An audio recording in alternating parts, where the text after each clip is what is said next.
So, one thing that aggravates me about my family is they want me to magically somehow have their childhood, and they go, well, why aren't you like me? Why don't you have three apartments that daddy will help you with, when I was younger and I got a good education. Now I got a degree I'm not using, and I'm going to use that degree later to get more jobs, and thank God I got one. Oh, I worked hard for it. No, they didn't. Most of them couldn't work 60 hours and go to school. No frickin' way that my brother worked 60 plus hours and went to school at the same time. And there's no way my brother was missing 4 years plus education and then at the age of 19 started to get ready for college. Even with 4 years missing of education, I also was used for Social Security. So when the 4 years went missing, then they called me slow, cutting off more education because instead of trying to catch me up, they try to dumb down the learning so I would just have less learning available. So I would not be able to learn as much as I need to catch up. So this is their idea of calling me slow, because that's what happens.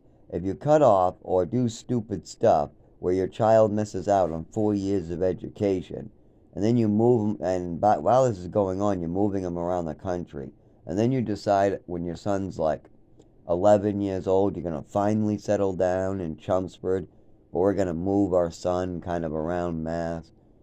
But we're going to be able to stay in one state now. But instead of somehow magically making up all of our mistakes by really spending a lot of time with our son, hiring people at the house to spend, day and night catching him up, stuff like that, maybe we got to do that before. But instead, they just want to drop you into school missing 4 years of education. You go from being homeschooled, having 18 months of no school, being reevaluated in Texas, being moved to Texas from Mass, and redoing first grade in Mass.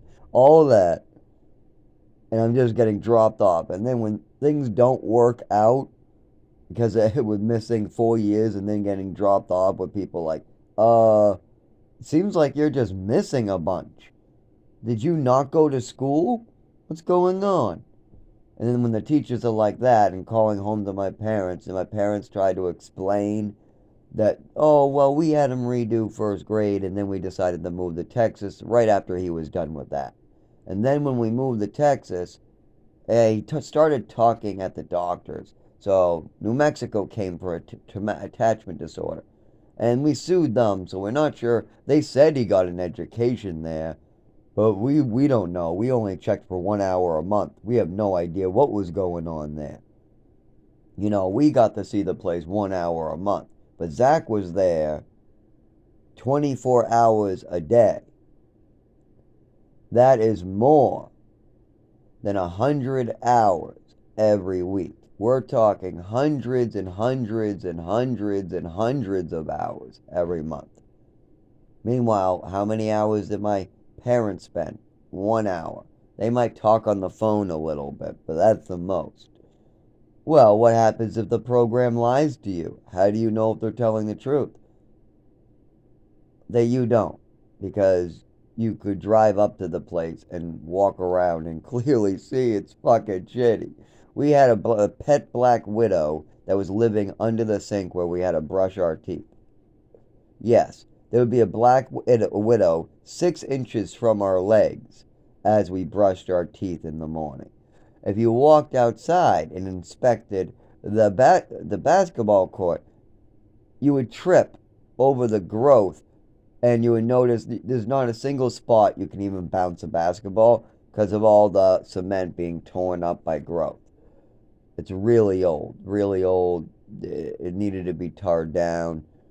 And okay, if you go to the kickball court, right, the diamond, how about that? And you asked around, well, that's good, right? Except for nobody bought a kickball.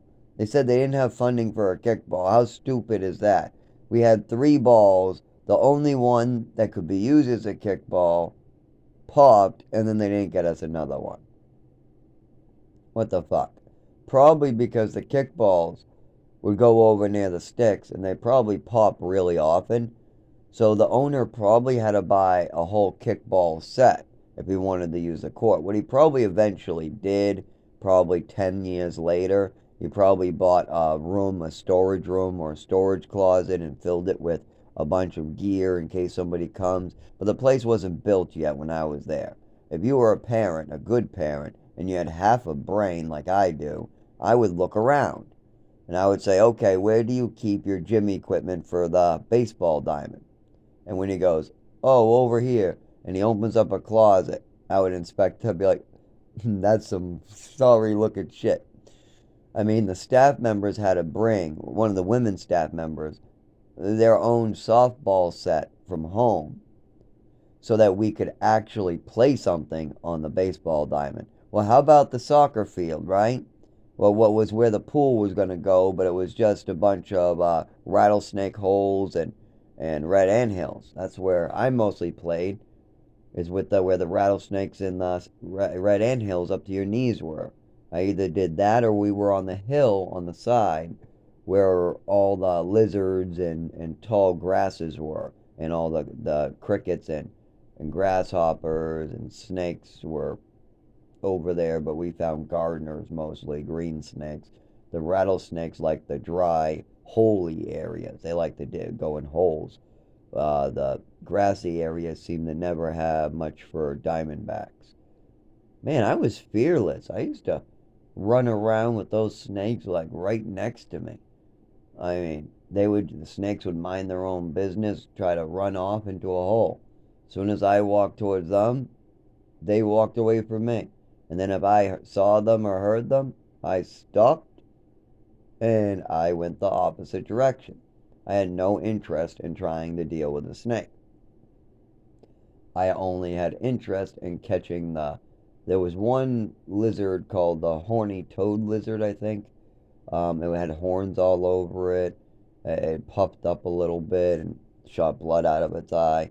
They actually had those wandering around up in the mountains in New Mexico. It's pretty cool. But that wasn't the common lizard. They had this other lizard that would run around crazy all the time. They also had a tarantula when we were looking at Lizard Hole. What else did we find? Oh my God, so much. A lot of weird bugs. Oh, they had one bug that looked like this plant matter. It almost looked like a silkworm larvae. I'm not kidding. You know those silkworms, how they kind of have the coating or whatever. Anyways, or maybe it was a cocoon around some caterpillar or something, but it was really weird because there were these seeds, these plant seeds that would be everywhere, just plant seeds everywhere on the ground. There would be like these parts of a plant that would come off kind of like a pine cone. And I would notice that one would wiggle once in a while. So I'd pick it up, and then I picked up one of the seeds, and then I'm like, wait a minute. The one on the right is wiggling and has a little cone at the top slightly. You could barely make it out. While the one on the left is a seed. Doesn't wiggle, it's hard. You can kind of squish on it, it's hard. The one on the right, you can kind of feel it wiggling and soft. But they have the exact same color, exact same shine, exact same coating, exact same shape, other than one little ring slightly at the top. So, I learned a lot going through New Mexico about myself and wandering through the woods. That's what I learned the whole time I was there. What creatures live in the mountains of New Mexico? If you call that an education, fine.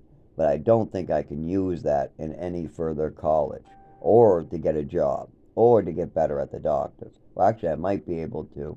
No, it's really simple. I got abused, and that's about all. And I missed out on education. That's about all the doctors need to know about New Mexico. But then again, remember, my medical records are false. My father wasn't giving them all the losses in education and the decisions the mother was making. It wasn't like my father was going in Social Security going, well, my wife decided to hold my son back in first grade. Then we chose to throw him in New Mexico. I don't know if he got a good education or not in there. When we moved to Texas, we had him redo first grade. I mean, sorry, no, And when we moved to Texas, they had him redo a bunch of the classes he was doing in first grade to see what level he was at. They did first, second, third to see what level he was at, and then they took up from there, and then we moved him right after they started to actually teach him. But then we homeschooled him for a while, and it didn't look like things were going well there. And then we moved back to Massachusetts, and by then we started calling him slow once when the public schools started calling. Oh, yes, he was slow as fuck. He had a learning disability, according to the doctors and the teachers. I mean, it had nothing to do with the fact that we were misinforming them and they have no idea what the fuck is going on because we're not telling them. So they're just going along with whatever my wife says. And my wife goes, oh, this disability and that disability and this disability and this illness and this illness and this illness and this illness. And the teachers are scratching their head, the doctors are scratching their head, wondering what the fuck happened to this child.